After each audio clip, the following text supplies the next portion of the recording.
Habra junction নিত্যযাত্রীদের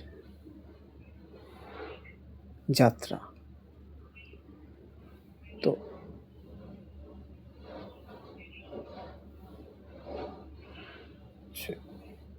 নতুন সরকার এসে এই স্টেশনকে পুরো পরিষ্কার করে দিয়েছে। রেল প্রপার্টির জায়গাতে দোকান তৈরি করে বিজনেস করতো কিছু মানুষ, সেইগুলোকে পুরো ভেঙে তছনছ করে দিয়েছে নতুন সরকার, বিজেপি সরকার।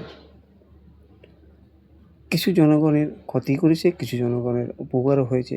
রাস্তা দিয়ে হাঁটা যেত না এই দোকানপাটের জন্য। ঘনবসতি এলাকা হাবড়া স্টেশন।